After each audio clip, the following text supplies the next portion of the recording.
This is the DJI Mic Mini, and this is the Insta360 X3. And in this video, I'm going to be testing them out together. I'm going to do some real life testing of the DJI Mic Mini with the Insta360 X3 over Bluetooth and using the receiver. Make sure you stay to the end of the video because I'm going to show you some bonus ways of capturing audio with the Insta360 X3. So I'm recording now with the DJI Mic Mini over Bluetooth connection.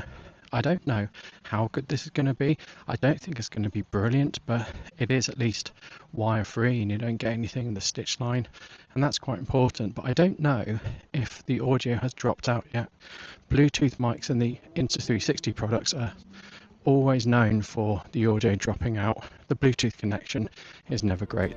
So for the DJI Mic Mini, it can connect to the X3 over a Bluetooth connection, or you can connect it using the receiver and using a wire. To connect the DJI Mic Mini to the X3, you're going to need to use the AirPods connection. The X3 can only store one Bluetooth device, so if you've already got a Bluetooth device there, you need to delete it. This might be another Bluetooth microphone or it might be AirPods. So for first time connection, turn on the DJI Mic Mini, hold down the pairing button, and then go into your AirPods menu and you'll see the DJI Mic Mini. All you have to do is select it and now you're connected, and on the DJI Mic Mini the light will stay blue for Bluetooth connection. So I'm now recording with the single lens function, and I've got the DJI Mic Mini transmitter connected to the Insta360 X3 via the audio adapter, and I'm using the single lens just so the transmitter doesn't get into the stitch line. Now if you want to plug an audio device into the Insta360 X3, the only way you can do it is with an audio adapter.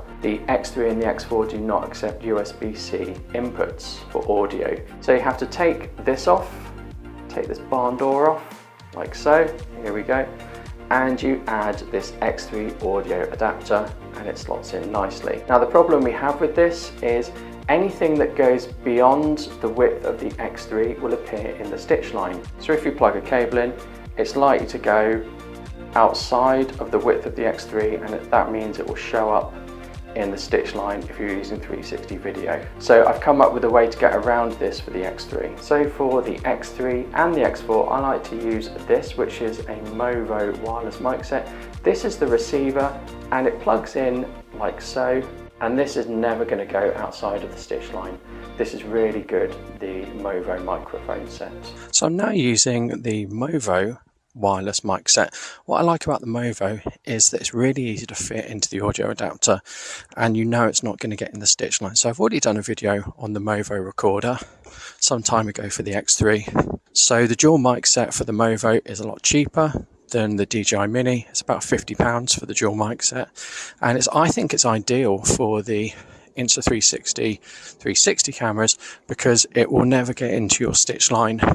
It's never going to come out, it's never going to fall over, and there's no cables, which makes it ideal for something like the Insta360 X3 and X4. So another way to get around the stitching problem is to use these original wireless goes with the Ulanzi PT20 adapter, because this has been designed to remain in the stitch line. So if I put this like so and I turn it, you can see it doesn't go past the stitch line. So I'm now recording with the original Rode Wireless Go, and what I like about the Rode Wireless Go is I've got an adapter which is the PT20 from Ulanzi, and that means I can fit the Rode Wireless Go system into the into the X3 and it doesn't get in the stitch line. It's got a special cable that's the right length, it's got a bracket, and it's designed exclusively for the Rode Wireless Go. So I've always kept the Rode Wireless Goes just to use with Insta360 products, and you can see me using that on the Insta360 X4 DJI Mic Mini video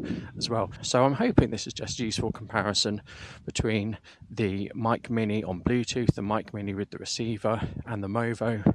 Just those bonus comparisons to help you out. So now I'm recording into my mobile phone, my iPhone, and I'm going to sync the audio in the edit.